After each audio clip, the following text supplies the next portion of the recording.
Hello everyone, मैं हूं Kamlesh Patel. Welcome to CGPSC Learnology. आज के इस क्लास में हम एक इम्पॉर्टेंट जिले का मैपिंग करने वाले हैं जो है बस्तर। तो ये है बस्तर का मैप। हम सेम पैटर्न फॉलो करने वाले हैं जो हम करते आ रहे हैं। सबसे पहले हम देखेंगे कि यहाँ कितने नेशनल हाईवे और कौन कौन से नेशनल हाईवे हैं। इसके अलावा यहाँ की तहसील, इसके बाद नदी। नदी पढ़ने के साथ ही हम पढ़ लेंगे यहाँ के जलप्रपात और झरने। साथ ही कोई नदी जल परियोजना अगर इस जिले में है तो हम वो भी पढ़ेंगे। इसके बाद हम यहाँ के प्राकृतिक स्थल यानी कि गुफाएं और घाटियां पढ़ लेंगे।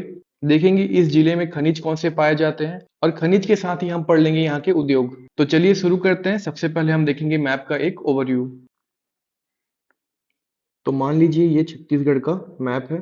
ऊपर वाला सरगुजा संभाग, उसके नीचे बिलासपुर संभाग, ये दुर्ग संभाग, ये रायपुर संभाग और नीचे है बस्तर संभाग। बस्तर संभाग में हमें यहाँ पे मिलेगा बस्तर जिला। तो अगर हम बस्तर में उत्तर की दिशा से प्रवेश करते हैं यानी कि इस दिशा से, तो हमें प्रवेश करना होगा नेशनल हाईवे 30 से। नेशनल हाईवे 30 चिल्पी घाटी कवर्धा से होते हुए रायपुर संभाग में प्रवेश करती है। इसके बाद ये बस्तर संभाग में प्रवेश करती है और यहाँ से जगदलपुर होते हुए जो आखिरी छोर है छत्तीसगढ़ का वो है कोंटा तहसील यानी कि सुकमा जिला। और अगर हम नेशनल हाईवे 63 यानी कि 63 से अगर बस्तर में प्रवेश करते हैं, प्रवेश करता है बीजापुर, इसके बाद गीदम दंतेवाड़ा, जगदलपुर होते हुए ये उड़ीसा को प्रवेश करती है। तो हमारे पास दो नेशनल हाईवे हैं, नेशनल हाईवे 30 और 63। इसके बाद तहसील देखें तो बस्तर में कुल 10 तहसील हैं। नाम देख लेते हैं एक बार। लोहांडीगुड़ा, भानपुरी, बस्तर, जगदलपुर, करपावंड, बकावंड, तोकापाल, बस्तानार, दरभा और नानगुर। तो ये टोटल 10 तहसील है जो बस्तर जिले में है। जो प्रमुख नदी है वो है इंद्रावती जो उत्तर दिशा में प्रवाहित होती है, और एक और नदी है सबरी। दो और प्रमुख नदियां हैं, एक कांगेर और एक मुनगाबहार। बस्तर जिले में एक नेशनल पार्क है जो छत्तीसगढ़ का सबसे छोटा नेशनल पार्क है, कांगेर घाटी नेशनल पार्क। यहाँ पे भैंसा दरहा नाम का जगह है जहाँ पे नेचुरली यानी कि प्राकृतिक तौर पर मगरमच्छ पाए जाते हैं। खनिज की बात करें, बॉक्साइट, डोलोमाइट, चूना पत्थर, हीरा, अब्रक यानी कि माइका इत्यादि यहाँ पे पाए जाते हैं। और उद्योग की बात करें तो नगरनार इस्पात संयंत्र यहाँ पे स्थापित है जो एनएमडीसी की एक इकाई है। एनएमडीसी यानी कि नेशनल मिनरल डेवलपमेंट कॉर्पोरेशन। तो चलिए इसका ओवरव्यू हमने ले लिया, अब एक एक करके इसको डिटेल में पढ़ते हैं। बस्तर जिला का जिला मुख्यालय है जगदलपुर। बस्तर के उपनाम देखें तो साल वनों का द्वीप कहा जाता है बस्तर को। साथ ही जनजातियों की भूमि कही जाती है बस्तर। नामकरण में बांस ताल यानी कि बांस के तल में निवास करने वाले। आगे हम देख लेते हैं तहसील। तो मैंने आपको मैप के ओवरव्यू के दौरान बस्तर में 10 तहसील है ऐसा बताया था। हम उन 10 तहसील को याद करेंगे। तो बस्तर के तहसीलों को याद करने के लिए मैंने 10 उंगलियों का प्रयोग किया है। यह माइंड मैपिंग का एक तरीका है। बस्तर के तहसीलों को याद करने से पहले आपको ये याद करना पड़ेगा कि बस्तर में कितने तहसील हैं। कितने तहसील हैं ये याद करना अमूमन मुश्किल होता है क्योंकि आपके पास 33 जिले हैं। 33 जिलों में अलग अलग नंबर हैं याद करने के। तो इसलिए मैं साइन लैंग्वेज का इस्तेमाल करता हूं ताकि आप कम से कम नंबर याद कर पाएं, तब जाके आप नाम को याद कर पाएंगे। तो यहाँ पे जो 10 उंगलियों के साइन यहाँ पे हैं ये इस बात को दर्शाते हैं कि यहाँ पे 10 तहसीलें हैं। तो उन तहसीलों को हम देख लेते हैं। तो इसको हम 5-5 के पार्ट में याद करेंगे। पहले हम 5 को पढ़ेंगे, इसके बाद हम 5 को पढ़ेंगे। एक साथ 10 आपसे याद नहीं होगा। आप 5-5 का ग्रुप बना लें और उसको फिर याद करें तो आपको आसानी से ये याद हो जाएगा। तो पहले 5 याद करते हैं। बस्तर, बकावंड, जगदलपुर, तोकापाल और बस्तानार। इसके बाद जो अगला 5 है ये है दरभा, नानगुर, भानपुरी, करपावंड और लोहांडीगुड़ा। एक बार सबको साथ में पढ़ लेते हैं। बस्तर, बकावंड, जगदलपुर, तोकापाल, बस्तानार, दरभा, नानगुर, भानपुरी, करपावंड, लोहांडीगुड़ा। अब यहाँ पे जो भी इम्पोर्टेंट तहसील हैं और उन तहसीलों में कुछ विशेष बात है तो उसको आपको तुरंत याद कर लेना है। जैसे कि दरभा का एक इम्पोर्टेंट विशेष बात यह है कि यहाँ पे अभ्रक पाए जाते हैं। अभ्रक यानी कि माइका, तो दरभा में माइका। इसके बाद जगदलपुर की बात करें तो जगदलपुर मुख्यालय है। साथ ही यहाँ पे बहुत सारी विशेषताएं हैं जो हम आगे पढ़ेंगे। इसके बाद हम तोकापाल देखें तो यहाँ पे हीरा मिलता है। इस प्रकार हर एक तहसील में कुछ विशेष बात होती है जो आपको तुरंत पकड़ लेना है जब आप तहसीलों को याद करते हैं। आगे देखते हैं बस्तर जिले का स्थापना कब हुआ था। तो 1948 में बस्तर जिले का स्थापना हुआ था। और 1948 में सिर्फ बस्तर का नहीं, बस्तर के साथ दो और प्रमुख जिलों का गठन हुआ था, जिसमें से एक सरगुजा है, एक रायगढ़ है और एक बस्तर। तो 1948 में 3 जिलों का गठन सरगुजा, रायगढ़, बस्तर। बस्तर जिले से जुड़ा इतिहास देखें तो भारत की आजादी के समय बस्तर में काकतीय राजवंश का शासन था और अंतिम शासक थे प्रवीर चंद्र भंजदेव और इन्हीं के द्वारा भारत संघ के विलय पत्र पर हस्ताक्षर किया गया था। आगे हम देखेंगे बस्तर किन जिलों का मातृ जिला है या बस्तर से कितने जिले अलग हुए हैं। तो बस्तर का गठन हुआ था 1948 में। इसके बाद 1998 में बस्तर से दो नए जिलों का गठन हुआ, एक दंतेवाड़ा और एक कांकेर। यह हुआ था 1998 में। 1998 के बाद हमें याद रखना है वर्ष 2007। 2007 में दो नए जिलों का निर्माण हुआ था बस्तर संभाग में, एक नारायणपुर और एक बीजापुर। तो इसमें जो नारायणपुर जिला है ये बना था बस्तर से और जो बीजापुर है ये दंतेवाड़ा से बना था। तो नारायणपुर का मातृ जिला बस्तर। इसके बाद 2012 इसमें दो और नए जिले बने, एक सुकमा और एक कोंडागांव। इसमें जो कोंडागांव है ये बना था बस्तर से। कुल 4 जिले ऐसे हैं जिनका मातृ जिला हमें बस्तर लेना है, दंतेवाड़ा, कांकेर, नारायणपुर और कोंडागांव। आगे हम देख लेते हैं भौगोलिक स्थिति बस्तर का, जिसमें हम सबसे पहले देखेंगे बस्तर के सीमावर्ती राज्य एवं जिले। तो बस्तर का सीमा एक राज्य से लगता है जो है उड़ीसा और 4 जिलों से लगता है छत्तीसगढ़ के कोंडागांव, बीजापुर, दंतेवाड़ा और सुकमा। उत्तर में कोंडागांव और दक्षिण में सुकमा। कुल 5 नाम याद रखने हैं आपको, एक राज्य और 4 जिले। राज्य में उड़ीसा और जिलों में कोंडागांव, बीजापुर, दंतेवाड़ा और सुकमा। भौगोलिक स्थिति में बस्तर के चट्टान की बात करें तो धारवाड़, दक्कन और कडप्पा युग की चट्टानों का विस्तार मिलेगा आपको बस्तर जिले में।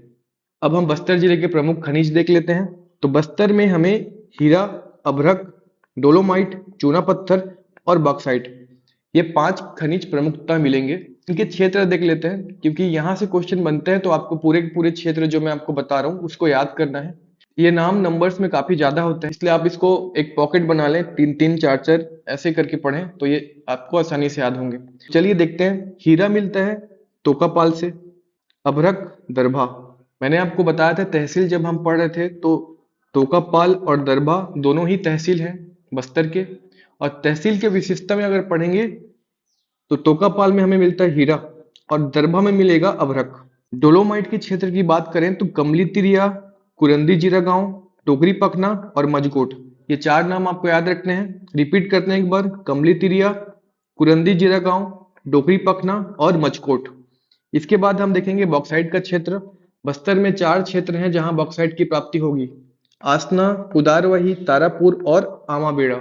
आगे हम देखते हैं एक प्रमुख खनिज चूना पत्थर। तो चलिए इसका नाम देख लेते हैं। छापन भानपुरी, देवरापाल, पोटानार, बडांजी, चपका, सिवनी अल्नार, देउरगांव, भुरसुंडी और रायकोट। तो ये नाम आपको याद रखने हैं चूना पत्थर के क्षेत्र में। एक बार रिपीट करते हैं, छापन भानपुरी, देवरापाल, पोटानार, बडांजी, चपका, सिवली अल्नार, देउरगांव, भुरसुंडी और रायकोट। तो हमने बस्तर के प्रमुख खनिज और उनके क्षेत्र पढ़ लिए हैं। आगे बढ़ते हैं। कृषि की बात करें तो इस जिले में प्रमुखतः मोटे अनाज की प्राप्ति होगी जिसमें कोदो, कुटकी इत्यादि शामिल हैं। बस्तर के परचमपाल में हमें सुकर प्रजनन केंद्र मिलेगा। तो यहाँ हमें प्रमुखतः 4 नदियां मिलेंगी जिसमें एक इंद्रावती है, कांगेर नदी, सबरी नदी और मुनगाबहार नदी। चारों नदी इंपॉर्टेंट है इसलिए आपको चारों अच्छे से याद करना है। इसमें जो कांगेर नदी है ये सबरी की सहायक नदी है और यहाँ पे एक जगह है भैंसा दरहा। भैंसा दरहा में नैसर्गिक या प्राकृतिक तौर पे मगरमच्छ पाए जाते हैं। मुनगाबहार नदी की बात करें तो ये कांगेर की सहायक नदी है और यहाँ पे तीरथगढ़ जलप्रपात है। तो बस्तर जिले में एक नदी जल परियोजना या सिंचाई परियोजना चालू है जो है कोसार टेढ़ा इंद्रावती नदी पर। अब देख लेते हैं बस्तर के वाटरफॉल यानी कि जलप्रपात। चित्रकोट, तीरथगढ़, तांबड़ा घूमर, चित्रधारा महादेव घूमर, कांगेर धारा जलप्रपात। इसके अलावा कुथूर, करंजी, जूनापानी, पाड़ापुर, मड़वा जलप्रपात, टोपर, बुनबुनी और चिकनर्रा। तो ये इतने सारे जलप्रपात यहाँ पर हैं। अब देख लेते हैं बस्तर की गुफाएं जिसमें शामिल है कुटुमसर गुफा, अरण्यक गुफा, दंडक गुफा, सीत गुफा, कांगेर करपन गुफा, कैलाश गुफा, देवगिरी गुफा और रानी गुफा। बस्तर जिले में एक राष्ट्रीय उद्यान है जिसका नाम है Kanger valley national park. Kanger valley national park का गठन हुआ था 1982 में। साल कई बार पूछे जाते हैं तो इसको आप अच्छे से याद करेंगे। तो Kanger valley national park, Kanger घाटी राष्ट्रीय उद्यान का गठन हुआ था 1982 में। ये एशिया का फर्स्ट बायोस्फीयर रिजर्व घोषित किया गया था। वर्तमान में ये नहीं है, लेकिन ये एशिया का प्रथम बायोस्फीयर रिजर्व घोषित किया गया था। इसके अलावा कांगेर घाटी राष्ट्रीय उद्यान में तितली पार्क की स्थापना की गई है। इसके क्षेत्रफल की बात करें तो 200 वर्ग किलोमीटर का इसका एरिया है, जो छत्तीसगढ़ का सबसे छोटा राष्ट्रीय उद्यान है।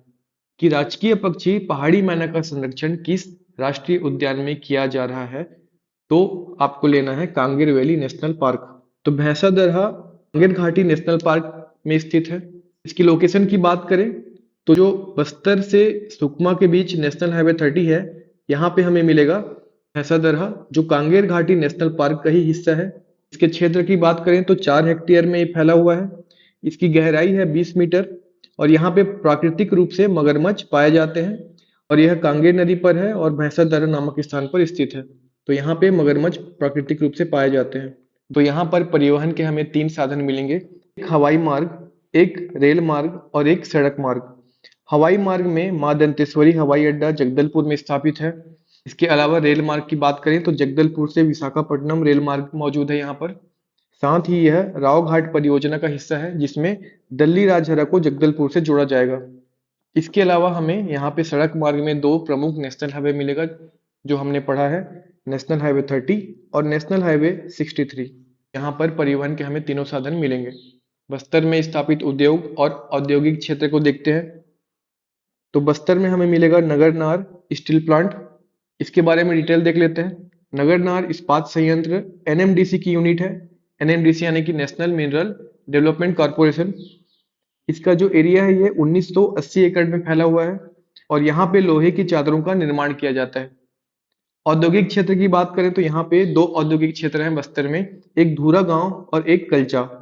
तो यहाँ पर शहीद महेंद्र कर्मा विश्वविद्यालय है, गुंडाधुर कृषि महाविद्यालय है, स्वर्गीय बलिराम कश्यप स्मृति चिकित्सा महाविद्यालय, वीर झाड़ा सिरहा शासकीय इंजीनियरिंग महाविद्यालय, राष्ट्रीय आदिवासी विश्वविद्यालय। तो हमें बस्तर में सारे प्रमुख शिक्षा जो संस्थान है यहाँ पे मिल जाएंगे। University, medical college, agriculture college, engineering college, साथ ही आदिवासी विश्वविद्यालय सब शामिल हैं। बस्तर के चर्चित स्थल देखते हैं तो सबसे पहले हम बस्तर को ही देख लेते हैं। बस्तर जो है ये काकतीय शासकों की द्वितीय यानी कि सेकंड राजधानी थी, सेकंड कैपिटल थी। पहली थी मंदोता। बस्तर एक लोकसभा सीट है। अकाल की बात करें तो श्री महेश कश्यप जी यहाँ के मेंबर ऑफ पार्लियामेंट है। जगदलपुर एक इम्पोर्टेंट टॉपिक है जहां से क्वेश्चन आए दिन बनते रहते हैं, तो इसको हम डिटेल में पढ़ेंगे। मराठा आक्रमण के पश्चात काकतीय शासकों ने अपनी राजधानी यानी कैपिटल को बस्तर से जगदलपुर शिफ्ट कर दिया था। साथ ही जगदलपुर को चौराहों का शहर भी कहा जाता है। चौराहों का शहर बनाने का श्रेय जाता है राजा रुद्र प्रताप देव को। जगदलपुर में ही हमें राज्य का सबसे बड़ा तालाब या झील मिलेगा, जिसे दलपत सागर कहते हैं। दलपत सागर 385 एकड़ में फैला हुआ है और ये दलपत देव द्वारा निर्मित था और इसका प्राचीन नाम था भूपाल ताल। तो अगर दलपत सागर का प्राचीन नाम पूछे तो ये था भूपाल ताल। साथ ही यहाँ हमें दलपत देव मंदिर मिलेगा, जो एक शिव मंदिर है। इसके अलावा बस्तर संभाग का एकमात्र नगर निगम है जगदलपुर। यहाँ पे मानव संग्रहालय है, जिला पुरातत्व संग्रहालय है जो 1988 में स्थापित किया गया था। एंथ्रोपोलॉजियम म्यूजियम है जो 1972 में स्थापित किया गया था। एशिया की सबसे बड़ी इमली मंडी आपको मिलेगा जगदलपुर में। साथ ही यहाँ पर है काजू अनुसंधान केंद्र। तो इतने सारे इंफॉर्मेशन आपको याद रखने हैं जगदलपुर से रिलेटेड। अगला है नारायण पाल मंदिर। यह एक प्राचीन विष्णु मंदिर है। इसे 11वीं शताब्दी में सोमेश्वर देव प्रथम द्वारा बनवाया गया था। यह इंद्रावती और नारंगी नदी के संगम पर स्थित है। बस्तर में आपको देश का एकमात्र संविधान का मंदिर मिलेगा। ये कहाँ है तो बुरुंगपाल में, जिसे 6 अक्टूबर 1992 को बनाया गया था। तो इस मंदिर में संविधान की 5वीं अनुसूची के प्रावधान लिखे हुए हैं। इसका लोकल नेम जो है, जो स्थानीय लोग इसे बोलते हैं, वो है गुड़ी। पर्यटन में देखें तो यहाँ पे फेमस है चित्रकोट जलप्रपात। यह जलप्रपात इंद्रावती नदी पर लोहांडीगुड़ा तहसील पर स्थित है। तो जब आप तहसील पढ़ेंगे तो लोहांडीगुड़ा में एक और चीज आपको ऐड करना है। जब भी आप तहसील सुने लोहांडीगुड़ा, तो वहां आपको रिलेट कर देना है चित्रकोट जलप्रपात को। तो चित्रकूट जलप्रपात इंद्रावती नदी पर लोहांडीगुड़ा तहसील पर स्थित है। यह भारत का सबसे चौड़ा जलप्रपात है, जिसे भारत का नियाग्रा भी कहा जाता है और यह सर्वाधिक जल राशि वाला जलप्रपात है। अगला इंपॉर्टेंट जलप्रपात है तीरथगढ़ जलप्रपात। तीरथगढ़ जलप्रपात राज्य का सबसे ऊंचा जलप्रपात है। इसकी ऊंचाई है 300 फीट। ये किस नदी पर है? तो मुनगा बहार नदी। और जगह की बात करें तो कांगेर घाटी राष्ट्रीय उद्यान पर यह स्थित है, मुनगा बहार नदी पर। और ऊंचाई है 300 फीट। राज्य का सबसे ऊंचा जलप्रपात। आगे है बिंता घाटी। बिंता घाटी को बस्तर का कश्मीर कहा जाता है। इसके साथ हम बस्तर के अन्य घाटी को भी पढ़ लेते हैं, जिसमें दरबा घाटी, जहाँ अभ्रक मिलता है।